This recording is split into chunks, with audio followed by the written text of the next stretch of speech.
The new build was quite appealing, but when I went to have a look at it initially, it was still a shell. You hadn't finished it at all. They were still putting the stairs in. But it's been really nice because it's 3 bedrooms. So there's me, my husband, and my 2-year-old son. It's been really nice that if needed, like family can stay over in the spare room that we've got at the moment and help out. Even if you just think about stamp duty, it just doesn't make sense to keep moving. Like that was my thought, maybe we could just buy somewhere and live there for 2 years and then move on. But with the stamp duty cost, it just doesn't make sense. You've got to make that longer term commitment, which is difficult for me because I do, we like being able to move around. But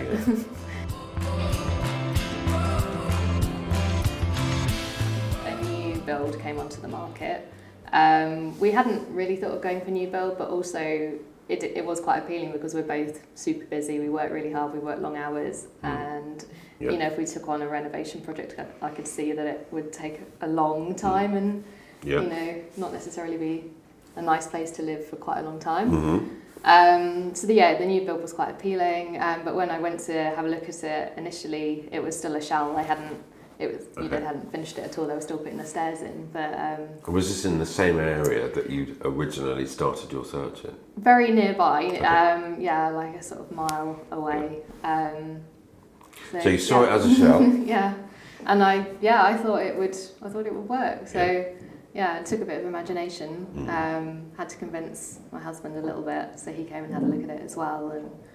And it's very unusual actually to find a new build in that particular area. So it's kind of quite lucky from that point of view. It's quite a benefit to find a new build when it's a shell. Yes, you have to use your imagination and sort of creativity to think what it's going to be like. But were you able to have any influence over the floor or the kitchen or the wall colours? They had kind of already decided most of that, but luckily they chose something that was fairly neutral and nice and that we could sort of tweak a little bit as we wanted to. We've sort of made a few changes in the kitchen and stuff. But tell me about it. Flat house? Yes, 3-bedroom house. So it's already had the loft converted, so it's on 3 levels.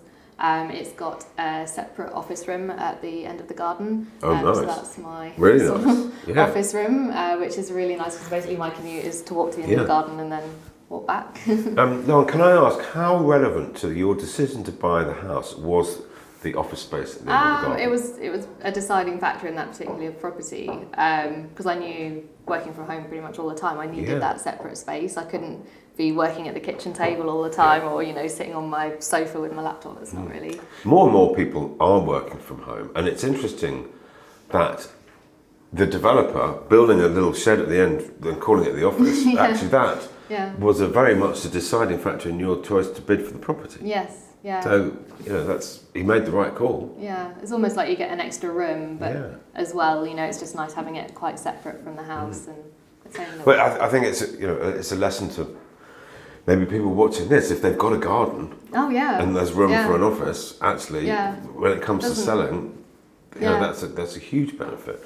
Or a granny annex, things like that. The planning authorities are super keen to see annexes and granny annexes because it helps solve issues in the housing market, in the wider housing market.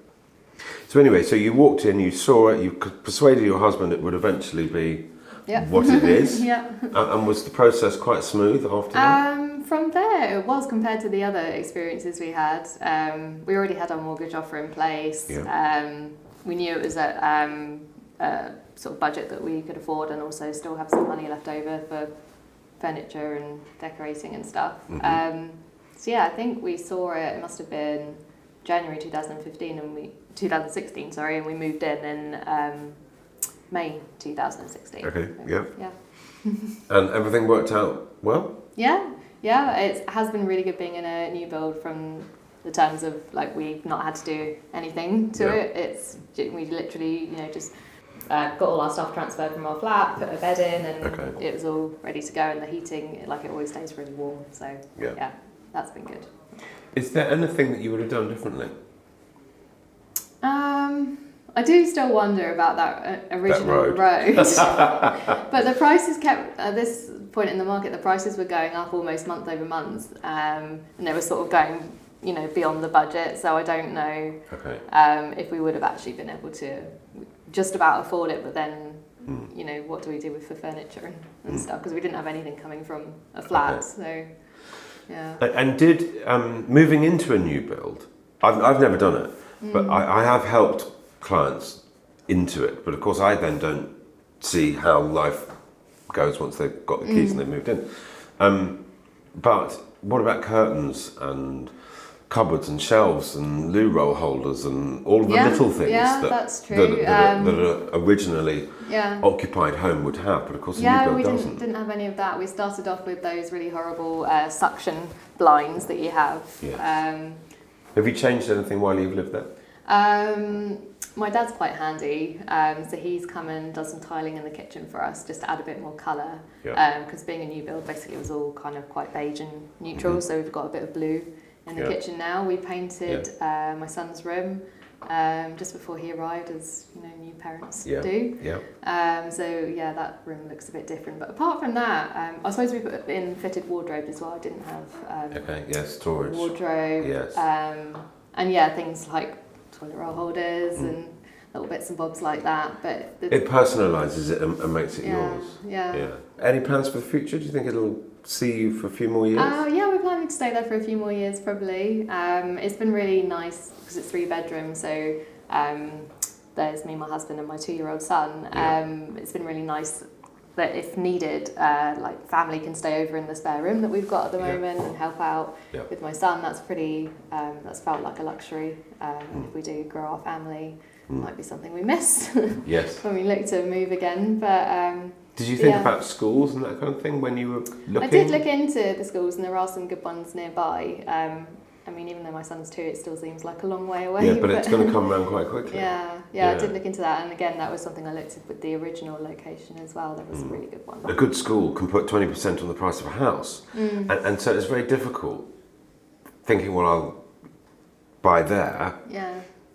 But it's 20% more expensive, and I don't need the school. But you're going to want to need the school. If that is part of the plan. Something I've learned with where I send my son to nursery is definitely having somewhere that's walkable in walking distance is a huge benefit, and not having to do the school rush, driving in rush hour traffic and trying to park is it's a huge benefit actually. And although it doesn't seem necessarily relevant, like when we were looking, it's very quickly become relevant. So it's very difficult to kind of look into the future and fast forward your life.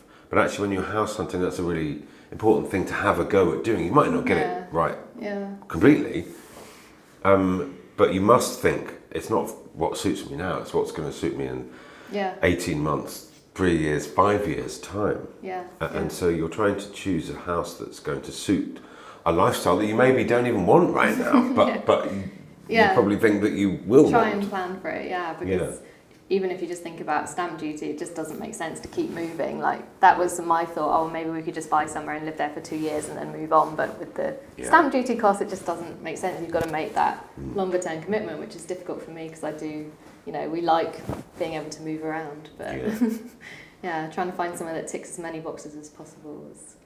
I've described it in the past as it's like a jigsaw. You'll never get the whole picture, but actually you've got to fill it as best you can around all the different elements of your life, and hope that it can change as family life evolves, which it very naturally does.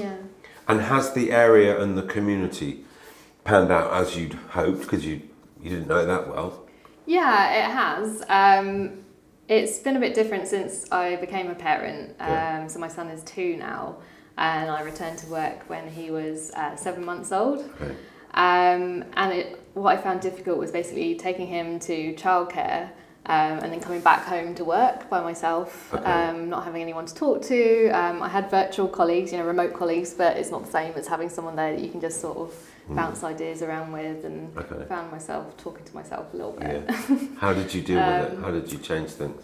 I started, I found sort of talking to other people that other people were experiencing a similar sort of thing, and I thought it was a bit silly that we're all sitting at home working by ourselves, wanting to be around other people.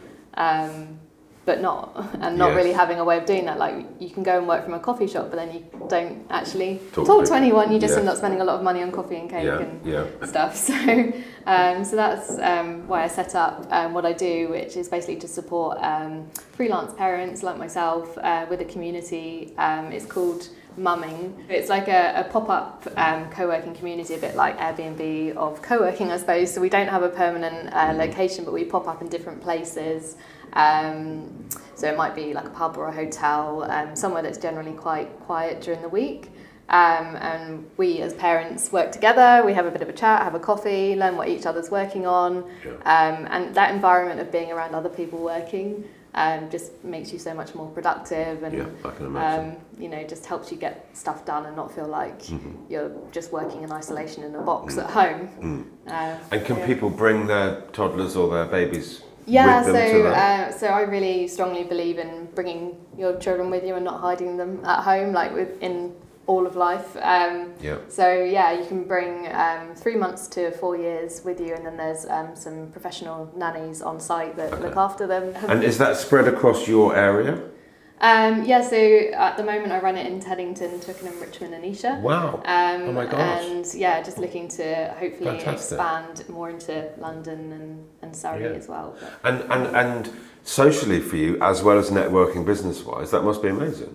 Yeah, I've met so many great people, and it's that keeps me going, because it's not easy running your own business at all. It's definitely not the easy option, but it's something that I'm really passionate about. Just getting you've to made meet it those work. people, You've made not only did you find the right house, actually you've made the area work for you and the lifestyle that you're leading and aspire to lead. It's an interesting story. I think it's inspirational in itself. You were the average age of a first-time buyer at 33. 33, yeah. But I think having returned from having so much fun travelling the world and living in Australia but returning with the sole intention of, right, this is time, settle down, get serious, buy a house, life begins. You pulled it off. We did, yeah. In an expensive town, but you made it happen. Many congratulations. Thank I love you very it. much. Thanks.